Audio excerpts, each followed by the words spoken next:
সিরিজের প্রথম ম্যাচটাই হেরেছে বাংলাদেশ এবং আপনাকে যদি প্রশ্ন করা হয় বাংলাদেশ কেন হেরেছে আপনি হয়তো বা বলবেন ব্যাটারদের দোষেই তো হারলো। ম্যাচটা অনেকটা জেতারই কথা ছিল বাংলাদেশের এবং সেই ম্যাচটা বাংলাদেশ হেরেছে 248 রান চেস করা সম্ভব হয়নি এবং সে কারণে ব্যাটারদের দায় খানিকটা পড়বে। কেননা বাংলাদেশের ব্যাটাররা স্পেশালি মিডল অর্ডারে যারা ব্যাট করছেন তারা আসলে লম্বা একটা সময় ধরে বড় ইনিংস খেলতে পারছে না এবং ওয়ানডে ফরম্যাটের ক্রিকেটে নাওয়েল কাসার মিডল ওভার্সটাই অনেক বেশি ইম্পর্ট্যান্ট এবং একটা সময় যে আমরা বাংলাদেশ দল ওয়ানডে ফরম্যাটে খুব ভালো করতো তার একটা বড় কারণ ছিল কারণ বাংলাদেশের 3-4 জন সলিড মিডল অর্ডার ব্যাটার ছিল।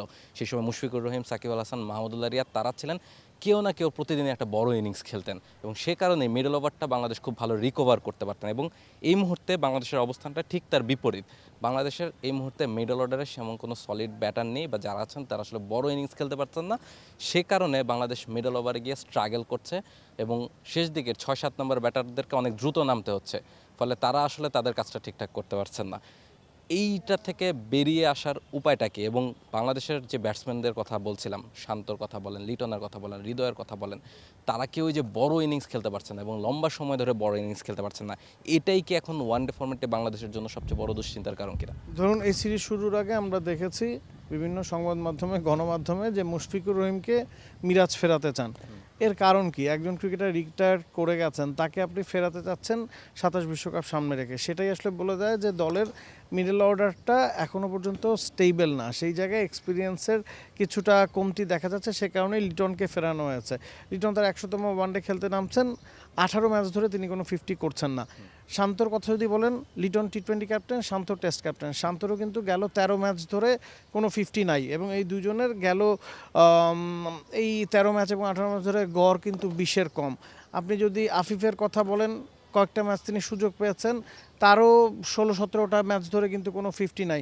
ক্রীড়া সাংবাদিক আরিফুল ইসলাম রনির একটা পোস্ট দেখছিলেন এবং সেই জায়গায় তিনি বলছিলেন যে তাওহিদ হৃদয়, যিনি গেল 11 ম্যাচে 5টা হাফ সেঞ্চুরি করেছেন এবং বাংলাদেশের সবচেয়ে ধারাবাহিক ব্যাটসম্যান, প্রতিটা হাফ সেঞ্চুরিতেই তিনি 60-এর আগে আউট হয়ে গেছেন, মানে ইনিংসে সেট হয়ে আউট হয়ে যাচ্ছেন। তো এই জিনিসগুলো কিন্তু আসলে অ্যালার্মিং।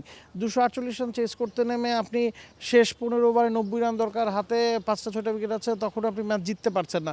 যে কোনো সময় কলাপসের একটা ভয় থাকছে। এখন সবচেয়ে বড় কথা হচ্ছে বাংলাদেশ তখনই আসলে ম্যাচ জেতে যখন বোলাররা খুব ভালো পারফর্ম করেন।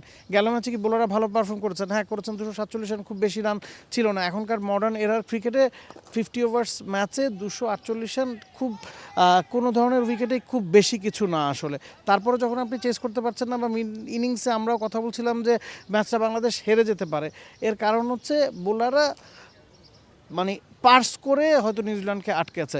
পার্স করে যদি আসলে চেস করতে আপনি না পারেন হরহামেশা, তখন কিন্তু আসলে সেটা একটা নেগেটিভ ইম্প্যাক্ট তৈরি করে দেয়। বাংলাদেশ তখনই আসলে ম্যাচ জেতে যখন বোলাররা খুব ভালো করে। প্রতিপক্ষ যদি পার স্কোর করে ফেলে, বাংলাদেশ হয়তো বেশিরভাগ সময় ওই পার স্কোর চেস করতে পারে না। এটা নিজেদের উপরও আসলে প্রেশার আস্তে আস্তে কিন্তু বিল্ড আপ করছে। এক্স্যাক্টলি। এবং আপনি যেটা বলছিলেন যে তাহিদ হৃদয় 5টা হাফ সেঞ্চুরি করেছেন, কোনোটাতেই তিনি বড় ইনিংসে কনভার্ট করতে পারেননি, সেঞ্চুরি করতে পারেননি।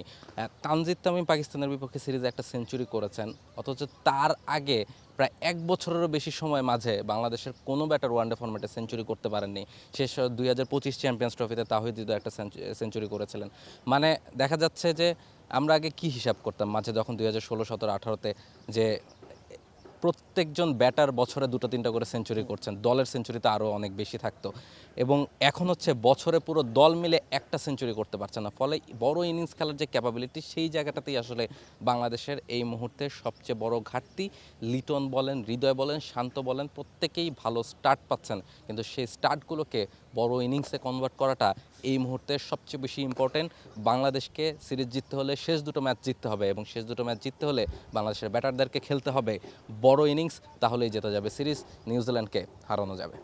For more updates, subscribe to our YouTube channel and click on the bell icon. Follow us on Facebook and Instagram. Download T-Sports app to enjoy exciting games and highlights. Visit tsports.com.